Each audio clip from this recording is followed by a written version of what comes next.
Welcome back to the Mindful Haven, powered by Imperium Psychiatric Group, where we amplify healing, resilience, and stories that change hearts.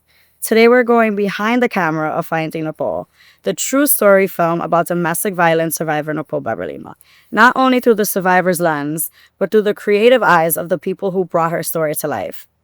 With me today are the film's director, Harley Wallen, along with actor Debra Lamb, and together we'll explore what it takes to tell a story that's both honest and healing, and how film can deepen the national conversation around trauma recovery, holistic mental health care, and domestic violence awareness, which are all core to what we do here at Imperium. Welcome, Harley and Debra. Thank you so much for joining us today. I'm excited to hear a little bit more about your role and your involvement with the movie. I had the pleasure of interviewing some of your castmates last week and Beverly herself. So, very good with Nicole Beverly, rather. So excited to dive in with you guys today. Me too. Thank you so much for having us. Absolutely. Thank you. So, Harley, I have a few questions just to start off with you. So, Yeah. directing Finding Nicole meant carrying the weight of a real person's trauma onto the screen. So, how did your experience and your artistic vision shape the tone of the film, especially given the need to approach trauma with empathy, which is something we deeply prioritize here at Imperium in our holistic mental health care? Yeah, no, this was a very interesting journey from the very beginning. So, me and Nicole, I don't know how much she said, but we actually have a friend in common who unfortunately has since passed. But he's a lawyer who has helped me with a lot of things, and he knew obviously that we were making films, and he knew Nicole. She had conversation with Netflix about putting this out in the documentary form. I'm a stalker, I believe it's called, Oh, wow. and we had a conversation, or she had a conversation with him about making a film about it. And he said, let me connect you. So he connected me and Nicole, and we ended up sitting at a Starbucks and we had a really good conversation. We talked for several hours, and she brought documentation along and everything else. And I didn't really say anything until the very end of our conversation, but I felt like this has probably always been meant to happen. I was a kid in a house of domestic violence growing up. We've had the cops over and all the things that you see. I've had half of the experience at least of what you see on the TV when you watch our film. So I instantly felt like it was my turn to say something. As a male, I was on the Swedish national team in two different martial arts. So I was a tough guy, and I could never stand fully up to my dad until I was an adult. This felt like it was a story that I've just been dying to tell, because I've been quiet literally my entire life, because that's what we do. We hide it, we sweep it under the rug, we pretend it's not there. We think that it's a shame on us for letting it happen when we didn't even really have the power at the time to do anything about it. So I think that made it possible for me to take on the project. After that, it became a big ordeal to deal with, having a real true life story and having Nicole herself on set with us. She was a part of the writing process. When we were casting, she was a part of the casting process. So I think that's how we really made it so that it felt good, was that we involved her in every step of the way, and we still are. All of our screenings that we're doing, we're all in this together, and we're all trying to create change. And I think that's what makes it such a strong story, is we're telling it from her perspective. The only thing that I feel like I contributed is I felt that it needed to have that reenactment feel to it, to give you that very realness. If you watched just the acting alone, it almost feels like you're a fly on the wall of seeing it actually happen. So that was the way we went after it, and that was kind of how we tackled the whole project. And I'm so grateful that Nicole was with us along the way to help guide all of us to steer the ship where it needed to go. Absolutely. That's really fascinating to learn how everything came to be. And first of all, Nicole's amazing. I think that she's so strong and so open to not only writing this book and then taking it to film and being vulnerable and strong enough to have her real life play out on film. And I think it's an incredible combination that you've unfortunately had real life experience with this, but being able to take that onto film and having that genuine concern about it where you have that experience is even more impactful. And something I discussed last week with a few members, a few actors that were in Finding Nicole, was finding Nicole so important because it is opening this conversation, and it's opening this conversation to those who have this trauma, who have this issue. Myself, I grew up in a household with some level of domestic violence, and a lot of people have, and it's something that is so common, but like you said, it goes not unspoken because there's shame, there's guilt. So for those that unfortunately have experienced things like this, it's opening that conversation. And for those who haven't had that, it's providing education so they can understand more about the complexities of it. So I think it's just great that that dynamic worked so well for you and Nicole to bring this to life, and everyone else involved as well. And I know you didn't just direct the film. We briefly talked about this earlier, but you also did step into the role of Officer Jones. So, what was it like for you embodying someone tasked with protecting survivors, especially knowing how often the system can really fall short in real life? Oh yeah, no, it was a really interesting process. When we started this, I wanted to get the other perspective. So I interviewed a few police chiefs and some more officers to get their perspective. And I was really shocked when they said the only thing that we do more than domestic disputes is traffic tickets. And to me, that just sounds like an epidemic. And we just had an epidemic, and we were all doing all these things 6 feet apart, and masks, and vaccines, and you have to show. But we don't have to do anything for domestic violence. There's no checks and balances at all. So I felt like playing that police officer and dealing with it was definitely unfortunately, like we said earlier, my scene was cut by the director, so I'm gonna have to bring that up with him later. But that was it was a fun role with Deborah, actually, which we had a great time making. So yeah, it was fun to play it, but it's a sensitive subject, and it's tough to play a police officer because when you look at it through their eyes, I've been in situations where, as a bouncer, you would have a guy hit a girl at the bar and you grab the guy to take him out, but the girlfriend at this point almost has Stockholm syndrome, so she attacks the people who tries to remove the person that's actually hurting her. So it is a very, very tricky situation. And it's the same thing for these officers when they show up. A lot of the times the victim doesn't want to press charges, doesn't want them there, is worried that they're going to get in more trouble if they say or do something. So to have all those sensitivities as an officer, I think is very important so that you can tackle things properly.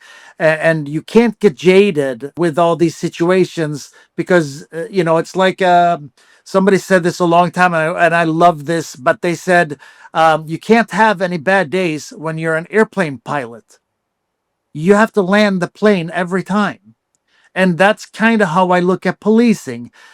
We start saying, well, there's going to be some bad apples or some rotten eggs. No, as a police officer, you can't afford to have a bad day. And we need to start treating and hiring people appropriately for that so they can handle the situation and not just escalate and cause more trauma. Absolutely. It's definitely a lot of complexities and layers that are involved. And I know, Deborah, your character, Susan, is a figure of authority in the film as well. So, how do you think that viewers should relate to your character? And how does that reflection impact the need for trauma-informed care, something we focus on daily here at Imperium? Yes, well, I play Nicole Beverly. Well, Nichole in the film is played by Harley Wallen, and, I'm her mother. So, of course, I'm concerned from the get-go, but, and I can relate to this because I was in the same, well, maybe not to the degree of in the film or in Nicole Beverly's real life, but I was also in a relationship that was like that, and just a lot of craziness. And my mother was very concerned about me. And you end up, when you're in that situation, it creeps up on you so slowly, bit by bit, with these narcissists, and then they gaslight you, and then you just think, you don't know what to think. You think everything's your fault, and you cover for the person, just like Harley said. I remember just making so many excuses for him and just trying to cover for him. And so in the film, of course, she's kind of doing that too, to a degree, until she has to, things escalate to the point where she, really has to get out of there. But, which of course, I'm there for her to support her in trying to get away from this person. And, unfortunately, everyone will have to watch the film to see it. I don't want to give any spoilers, but, it's very tricky to get away from these people sometimes. So, yes, I do play an authoritarian figure in Nicole's life, being her mother, but at the end of the day, the person that's the victim, people can try to help them. Tons of people can try to help them, but until they're ready to accept that help or to get help themselves and know that there is a serious problem, and a lot of times it's when it gets to the point of life and death, when they really, it's like, then they realize, it's like, I have to get out of here or I'm going to get killed. So sometimes and then unfortunately, a lot of times it's too late and these people don't escape in time. Yeah. Exactly. Yeah, that's so pretty much took the thought out of my head because, like you said, you unfortunately were in that situation. I've been in similar situations, not to that degree, thankfully, but even as women too, we all know someone who's been through this, unfortunately, and men go through it too.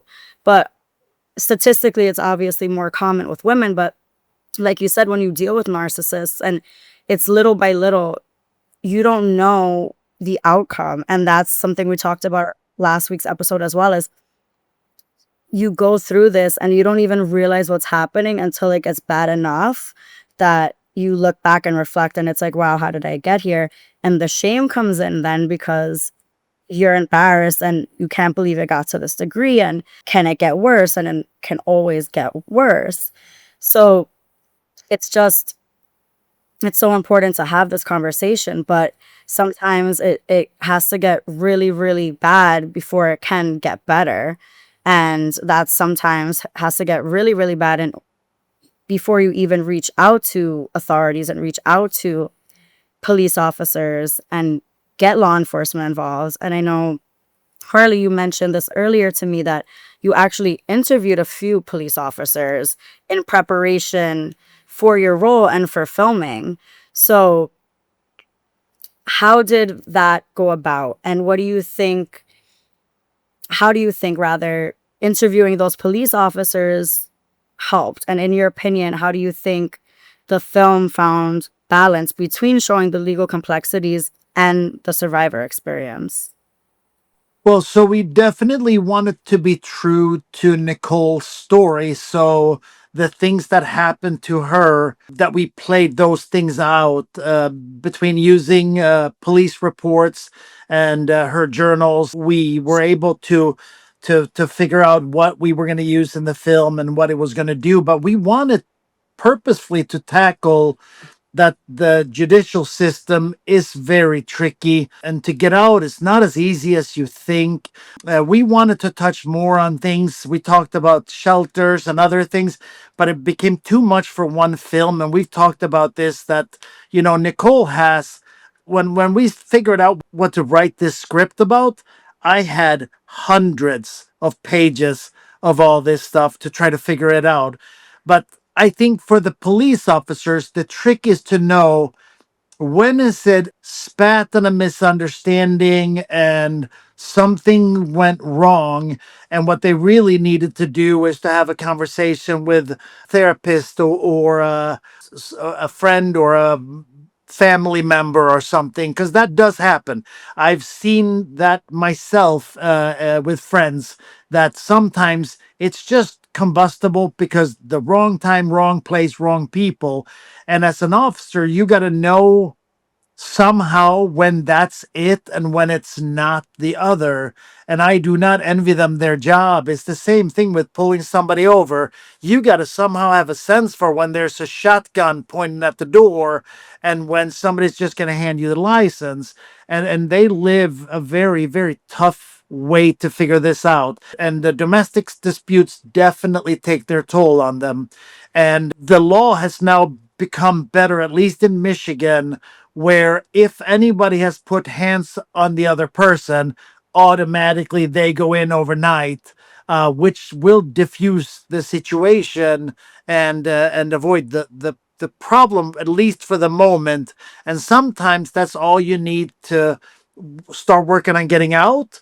Or sometimes it's all you need to wake up and realize that, hey, I got out of hand and I got to work on myself, to change. But yeah, I mean, there's so many layers to this, between the judicial system, the officers and their very, very impossible job, and then down to the shelters that are undermanned and underfunded, and sometimes a little bit dangerous too. And to send people in dire need to those types of places is very hard, where they get potentially taken advantage of all over again. And I don't envy any of the problems, but that's what I love about Nichole.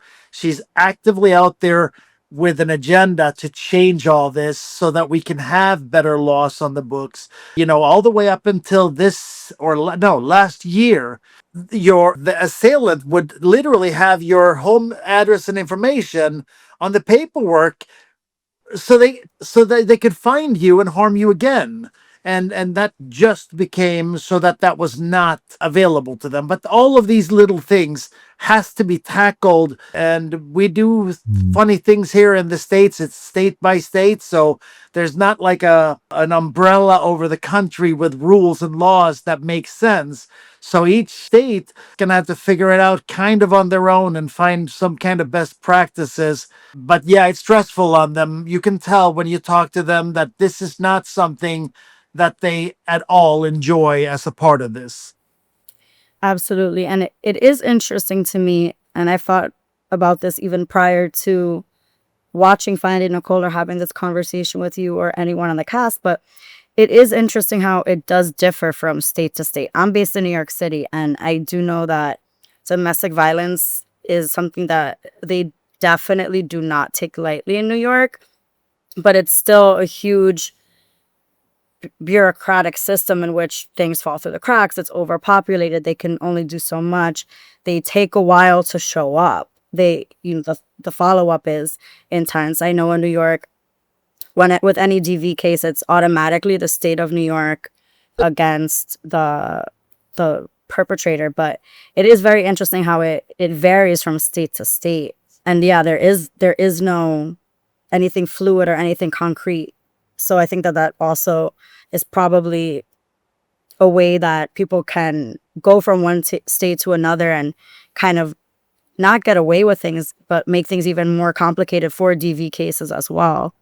Yeah, actually, in this case, I don't know if Nichole covered this, but he actually did move and he worked for the police, and he moved to a different jurisdiction that used different computers. So his first couple of things that happened where they used to be, they weren't in the system where they moved. And it was obviously strategic when he made that move, but it's just like, these are just crazy things that how did the police not have systems that speak to each other? That sounds crazy to me. Absolutely. It definitely does. It sounds crazy. Even states close to each other. It's a very complex and complicated situation for sure. And as a director, and speaking about this, what message would you want men, especially those unfamiliar with mental health effects of abuse, to really take away from Finding Nicole?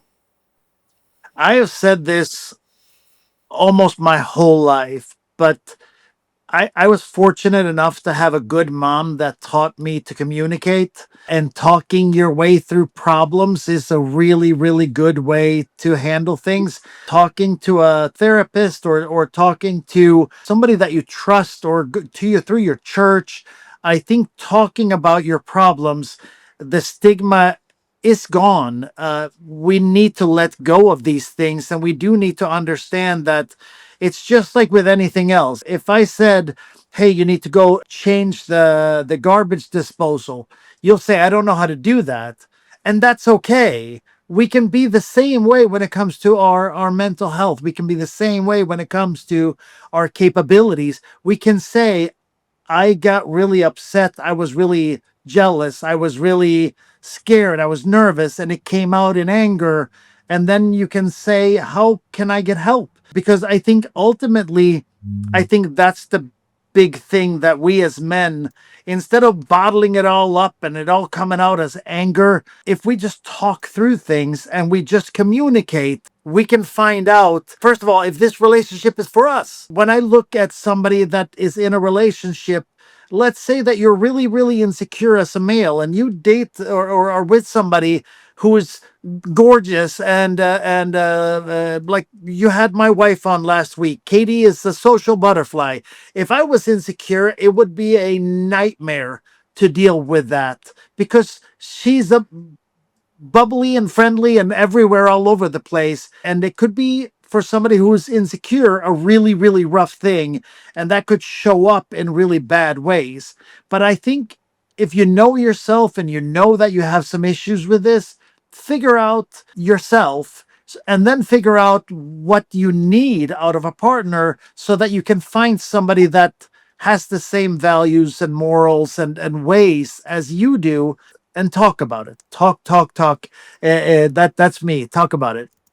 Absolutely. I think that that's incredible. And that's why, again, this is so important, because it opens this conversation where you can identify ways to even help yourself. I know last week and the week before, when I actually spoke to Nichole, she mentioned some of the work that she's doing is going into high schools and having these conversations. And younger boys were realizing, hey, I identify with some of the things that you mentioned, and I don't want to do that. And it goes back to being able to talk things out and understanding and identifying these issues about, if I'm insecure and dating a super attractive woman, and knowing these potential trigger points, and really how you can eliminate the anger and really talk things out, because speaking through things is something that's already healing. So that's super important. Absolutely. And I think everybody should be in therapy. absolutely, mental health, it's something at Imperium we deal with quite often, these issues. So Debra, for you, as someone who has portrayed many different characters over the years, what made Finding Nicole stand out for you personally and professionally? And how do you see it impacting viewers who may be dealing with some unresolved trauma or isolation? Well, I've known Harley and Katie for many years, and I've admired them as producers and filmmakers. And for a long time, I've been to a handful of their premieres for their earlier films.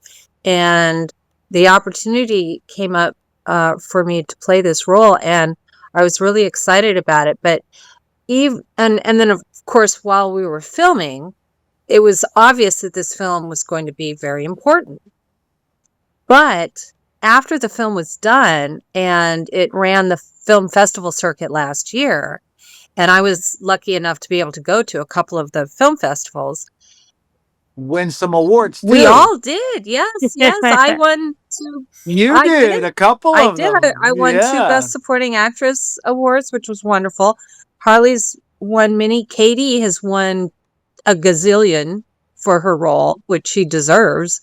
And so, but the responses from people seeing the film at these festivals, and of course, I wasn't at all of them. I was at 2, but just the 2 that I was at, the response to the film was tremendous. Everybody who saw it was affected, and even people who didn't personally experience this type of abuse, they were very affected.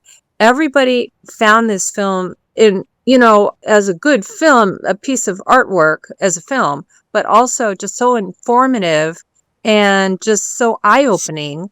And then, of course, at the end of the film, it has, some statistics and also numbers and things like that where you can get help. But now that the film, leading up to the premiere in LA, which unfortunately I couldn't be there, and then there were so many interviews. I was watching all the interviews of everybody, and, it's just all the interviewers were just bringing up how important a topic this is.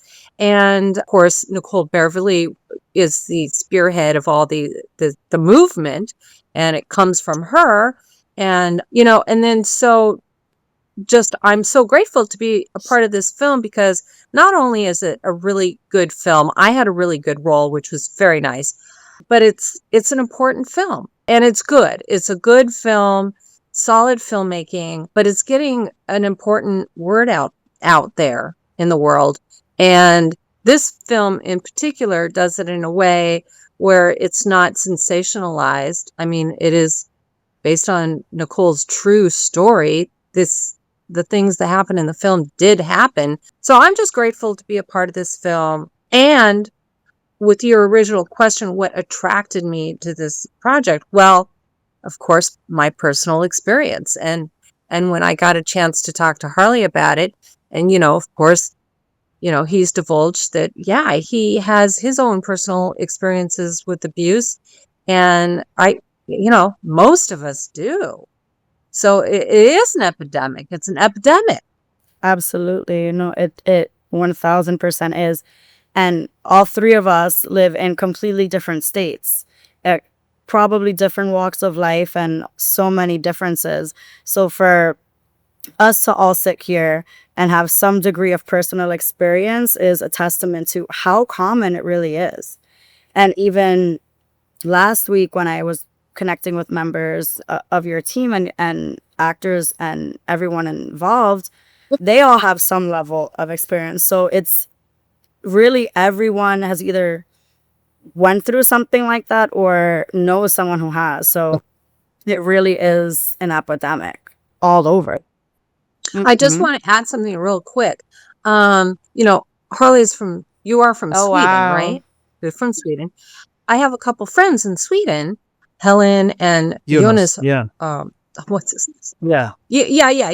Jonas. Yes. And so I've had many conversations with them, and they say they're also advocates to help improve the laws there, because the domestic violence there is just rampant. And the laws, there's hardly any laws protecting the victims, whether they're male or female. And it's just horrible. I mean, you think things are bad here. Apparently, it's really bad there. Well, in Sweden, the long-term laws are better, but the problem is the short-term. Like here, I know in Michigan, if you push somebody, you're gonna spend the night. And in Sweden, it's not quite that simple. If you can de-escalate, you can leave them together and go home again, which to me, it just crazy that you can allow somebody who has been physically abusive to another person to stay with them. It's one of them things again that it just doesn't make any sense. So yeah, it's not just an epidemic here, it's an epidemic everywhere around the globe from everybody I've talked to, not just in this country. And the laws are all not great for the victims. And not only that, but how are you going to have the money for that? It's not like, and then knowing how what they do is they usually isolate you and they usually remove assets from you. So that way you can't. There's a lot of work to be done, for sure, to get this right. But it begins and ends, like you said, with Nichole at high schools, talking to young women of understanding red flags, talking to young men and having them go, you know what? I relate to that. And now you can seek help when you're 15, 16 years old, maybe. And it's a lot easier. You haven't done anything bad yet. You have a clean slate. Maybe now you can go work on yourself and prevent it. Absolutely. And that's something we touched on too about when and if you happen to get into one of these terrible situations, you always reflect like, how did I get here? Like, I would have never thought I'd be here.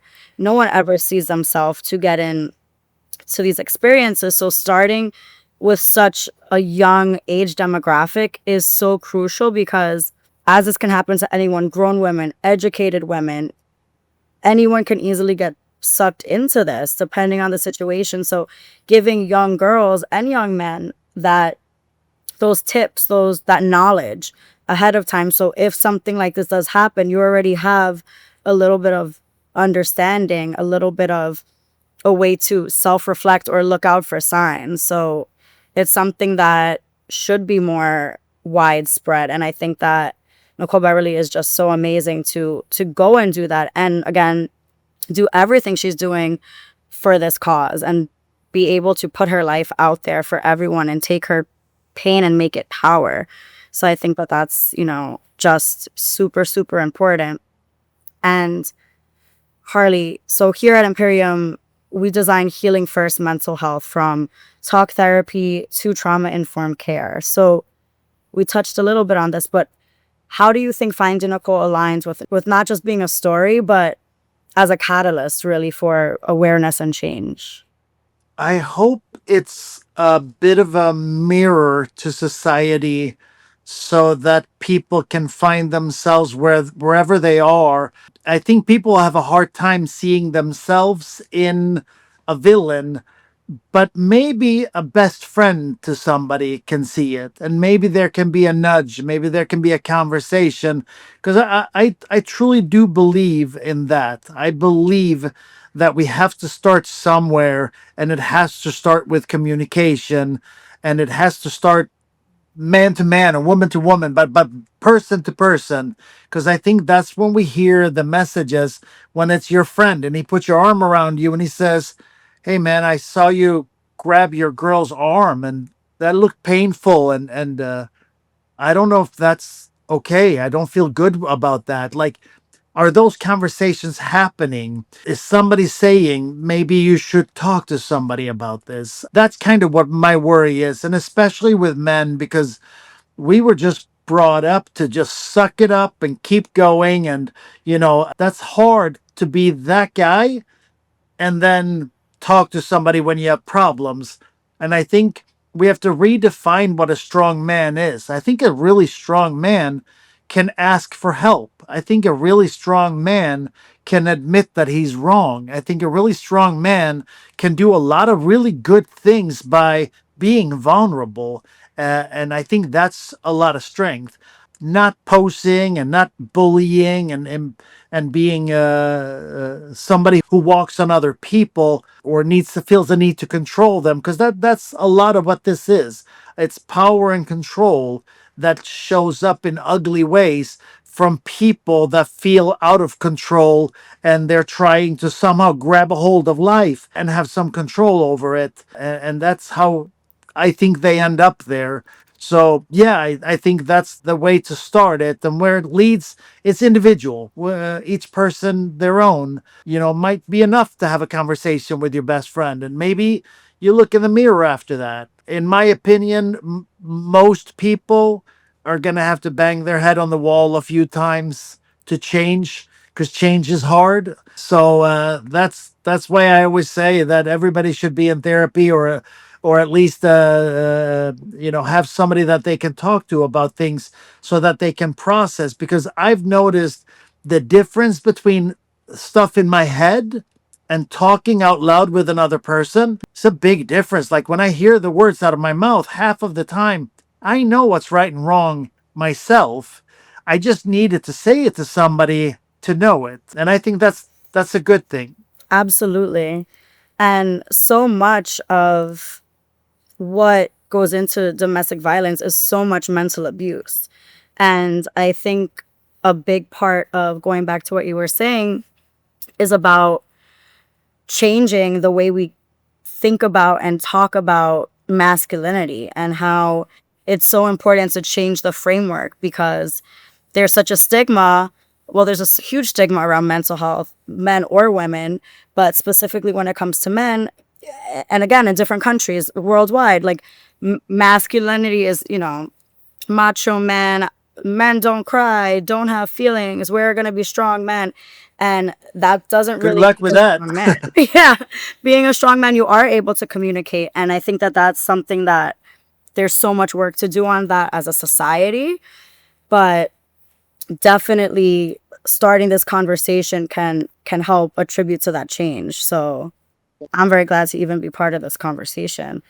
And Finding Nichole, the movie, really hits so close to real life pain and resilience. So with that being said, Debra, I know you've portrayed a lot of complex characters over the years and your time in film, but with this role specifically, how did you approach it, knowing that with your own experience, but also knowing it could really impact a lot of survivors that are watching? Yes. Well, my approach was just very organic because I knew Katie from before and I was friends with her already. And the opportunity to play her mother, she's playing Nichole, but I have, feelings for Katie. I'm very fond of her. And it was very, very easy for me to put myself in the role of her mother, of Katie's mother, playing Nichole. And then, of course, I did get an opportunity to meet Nicole Beverly's mother. I didn't get the opportunity to have a real deep conversation with her, but I did get to talk to her a little bit and, just get a feeling for, how she is. And that helped a lot. I think just my own maternal feelings for, I'm a maternal person anyway, and very, empathic. I'm an empath. So it was very easy for me to get in the role of, wanting to get my daughter out of this horrible situation. And the whole thing of just how I approached the role was really based on very real things, very real emotions, real experiences, like I said, a fondness, friendship with Katie, and of course Harley too. But so it was very easy to just slip into that role and take on that position of just wanting to protect this person, and the fear that something violent is going to happen, to my daughter. It was very easy to do, actually. Yeah. Can I just jump in with one thing? I will say the chemistry on set was palpable. You felt that every day. It was like you were tingling almost, because it was so happening right then and there, and you could see it coming together, standing on the outside of it and just go, wow, like feels really real. I can vouch for that too, because I was there every day while I was in Michigan. I was there for, I think, 2.5 weeks. And I was there every day, and I was there on days that I wasn't working, but I was there anyway. And there were so many days where Katie and Shamari had these heavy, heavy scenes, and woof, woof. Yeah. Incredible. Yeah. Yeah. Yeah, absolutely. As just someone who viewed it, but viewing it with a different, I guess, view in a way than just someone watching it, not knowing the context, but having the experience to connect with all of you and watching it. It felt so real. I'm sure it felt like that to all the viewers, but it was just it seemed so organic, and knowing everyone's story behind it and now even knowing more about it, I want to rewatch it. But it's so interesting to see how that all really gels together. And especially knowing, Debra, that you were playing her mom, but you also have that experience. And even to go back to what you said about being empathic, I'm empathic as well. And like talking about narcissists, they gravitate towards empaths Yeah. all the time. And that's why, and survivors who witnessed domestic violence tend to often be empaths because they've been through this and they see it. They don't want anyone else to go through it. They always have that willingness and that drive in them to want to help, to want to make a change. And oftentimes that's what really allows them in a way to get sucked into these situations. Even with the know-how and the knowledge and the awareness, it can happen to anyone. So It really can. I mean, I was a strong, independent woman.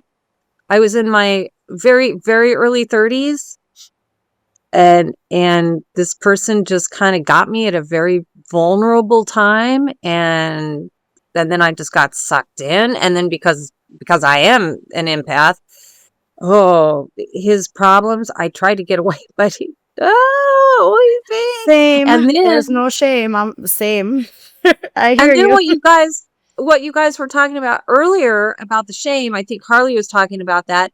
Like 20 years later, 20 years after I had already been out of that, 20 years, almost 20 years after I had like completely been out of that relationship, I still had these moments of complete breakdowns over like, how did I do that? How did that happen? I wasted 9 years of my life. I mean, everything was destroyed out of my life. Everything was taken. All my money was taken. I couldn't even have a bank account because of that person. I mean, everything, my whole entire life was destroyed. And it's like, and I, the shame and blame for myself, like, how did that happen to me? How did I let that happen? And that residual anger is something that lingers, especially when, like, I'm a strong independent, I'm in my 30s, and that's why it's so important to let even like the younger youth know, because it really can happen to anyone. And when you feel like, how did I allow this to happen to me when I am an adult and I'm set and all these different things? So it's really just a testament to how scary it can really be and how easily it can really affect you and really anyone. So it's good, whoever is listening to this that might be going through it, you're not alone. I think that's just super important to throw out there. And working, either directing or acting in Finding Nicole, there's such a responsibility, and there's such a way that you need to be both truthful and sensitive. So this is a question I have for both of you. How did working on Finding Nicole really shift your thinking around mental health, justice, and support systems? So I don't know if Harley, you want to go first, but I'd like to hear that from Yeah, go ahead, Harley. Because of how I grew up, I've always been aware, but I feel that Nichole really showed me how to stand tall. And this happened to me, but this doesn't define me. It's not who I am. This happened to me, just like a car accident can happen to me, or somebody might break in and take my stuff, or things happen to us. And I think that has helped me personally get out of the shame and everything else. So Nichole really helped me, because man, it was hard for me to even just say what I've went through, and it gets easier and easier every time I talk about it. And I've noticed that I have other friends now that talk to me and they tell me their stories, and they've never said anything about this before. You know, a good friend of mine, Jerry, I work with him on films, and we've known each other for a decade. And recently, with this experience with finding Nichole being made and having these conversations, I found out that he grew up similar to me. And he'd never told me, I'd never told him. And that's what I find the beauty of this is when you can take the power away by talking about it, by being open, and by allowing it not to define you. And I that's what I really have learned from this. And Nichole really helped me with that because she was so proud and she was so brave and she was so strong that I was like, wow, like I want to be more like that. I want to be I want to speak on this. We're actually right now we are in very early pre-production for another film on domestic violence called Killing Jenny. It's another story that is also told from domestic violence friend of Nichole that we're telling her story next. Wow, that's super fascinating. I have to stay in the loop with that. So this is gonna be a thing for us now. We're gonna speak out on this, and we're gonna talk about this, and we're gonna show the different ways they make it in and slide by, and how they get you, so that hopefully we can be a little bit more aware. And then when we talk about it, people will listen. And like I said, my friend Jerry never knew anything about it. He never knew anything about me, and now we both know. And now we speak a little bit more openly about these things. That's what I love about this conversation, how it really does open up the floor to so many people.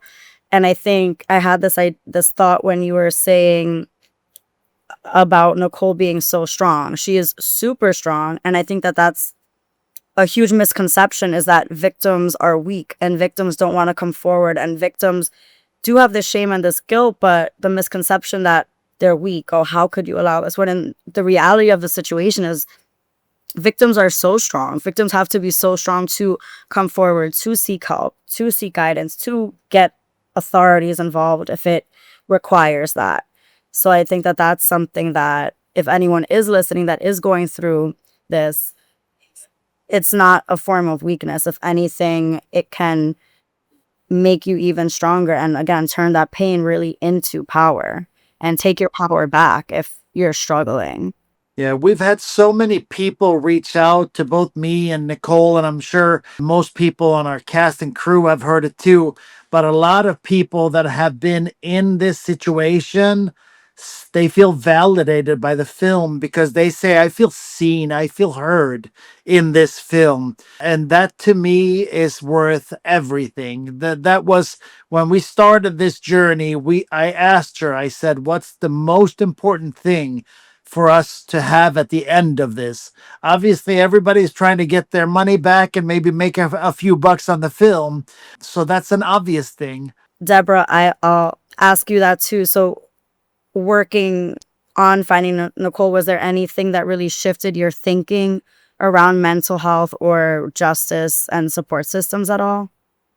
Well, it brought my attention to everything that's lacking to protect the victims. It did bring my attention with everything that Nichole's been talking about through this whole process before the film was made. And then, you know, during all last year when Nichole was in a lot of film festivals, and then of course all the interviews that she's been doing, and again all the interviews at the premiere that she spoke about everything and the subject, and then she has the Enough, is it called Enough initiative, right?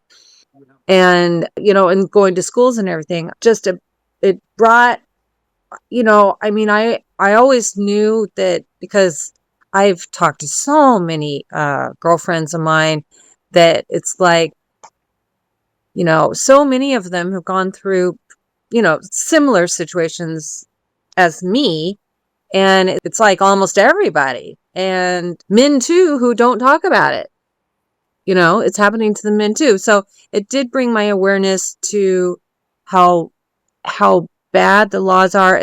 And I know of course, in the film, Finding Nichole, the laws are not in place for her to be protected the way she should have been. And Nicole Beverly has worked tirelessly to get these laws changed or make new laws to protect the victims and allow the survivors of this type of abuse to be able to go on with their lives without fear of retribution or, revenge or whatever. So yeah, just to open my eyes as to what's happening as far as the laws that haven't been in place, the laws that have now are in place, and just all the hard work for years that Nicole Beverly has been doing to bring about change. And the fact that Harley and Nicole Beverly teamed up to create this film. It was a wonderful script also by Jeffrey Calhoun, right? And that, of course, Who also was a kid who grew up in domestic violence, and I did not even know that. There you go. How about that? Yeah. Yeah. And I do want to say, when we were talking about empathy before, empaths, I know Harley's an empath as well. And Harley's, very in touch with his feelings. And I think he would have had to be to make this film what it is. Oh, because it's such a healing film. And if Harley had not had that personal experience, I think that brought an extra something to the film, reality to the film, realism to the film, along with Nichole. So it was great teamwork.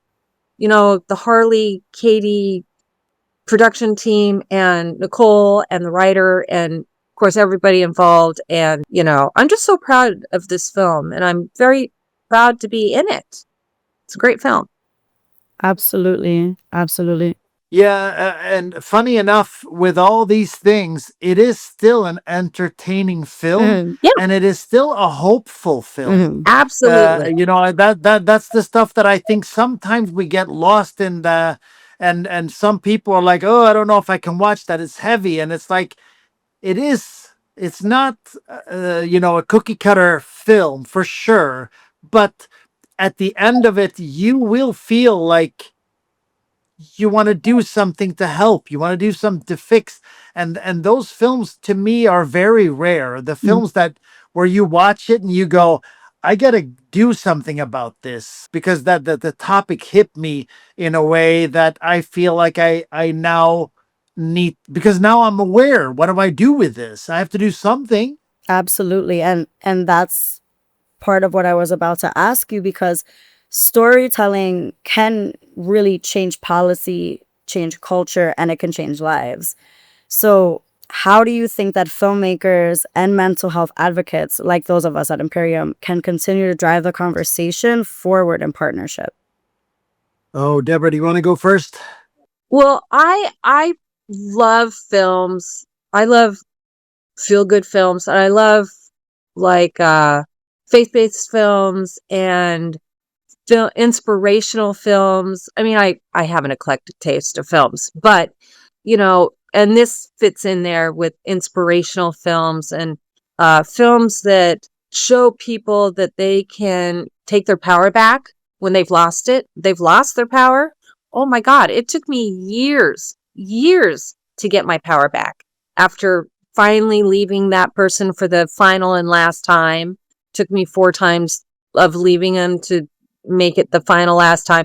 And I was a shell of the person that I once was. It took me years to get back to who I really am. But I've come out it a lot stronger. So now, of course, nothing like that could ever happen again. But as far as filmmaking and storytelling, yes, absolutely.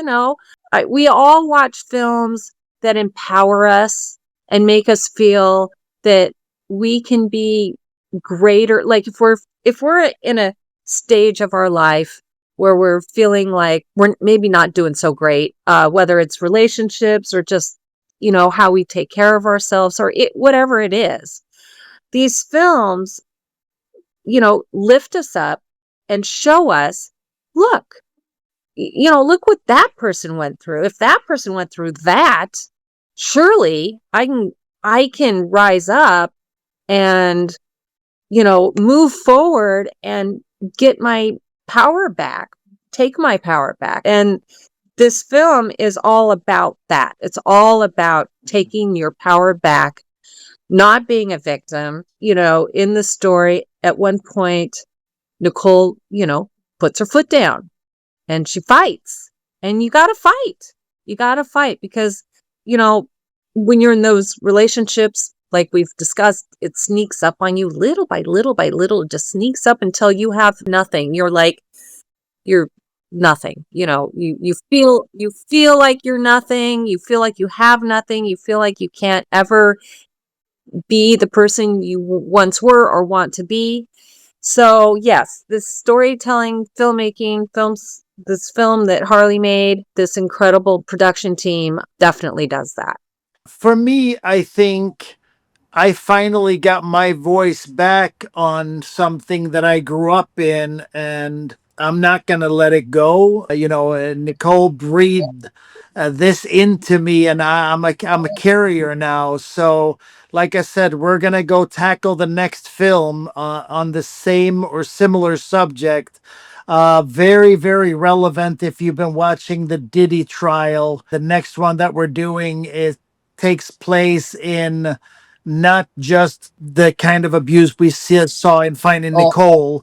And we're going to tell the story a little bit differently because when you're looking at Finding Nichole, we wanted to tackle the systems and everything else. And with Killing Jenny, we're going to blur lines. We're going to make you pick. We're going to make you uncomfortable. But we're going to start by drawing you in and bringing you in just like she was brought in. So we're going to get to be Jenny a little bit as an audience in this film. And we're going to realize that it's not that easy. And when this stuff is coming at you, nobody's expecting that a person that says, I love you every day to harm you. So we go in with this with our guard down and full of hopes and dreams and aspirations. And then they use a lot of that against us. So we want to kind of blur the lines and like the Diddy trial, like, well, he said, she said, and then see where people land when they see it up close. That's what we're doing. But so that's my voice. I hope that the conversation keeps going like this for Finding Nichole and for Killing Jenny, and that we have lots more conversations like this. So I want to be a catalyst of change that way. Absolutely. I think you're doing incredible work. I definitely will keep up with you because I definitely want to see Killing Jenny and be involved with that as well. And I want to thank both of you, Harley and Debra. Thank you so much for not only having this conversation with me today, but for sharing your stories, your experience. And thank you for your courage, your creativity, and integrity, and really bringing Nichole's story to life. At Imperium Psychiatric Group, we do believe in the power of healing, and Finding Nichole isn't just a film. It's really a call to action for empathy, for justice, and community. And for anyone listening who's been touched by this conversation, please know that you are not alone. There is professional help available. Together, let's keep the conversation going and continue building a world where survivors are seen, survivors are supported and heard. Thank you so much to both of you for having this conversation and joining today. And everyone, go watch Finding Nichole if you already haven't. Thank you. Thank you so much for having us. It was fantastic.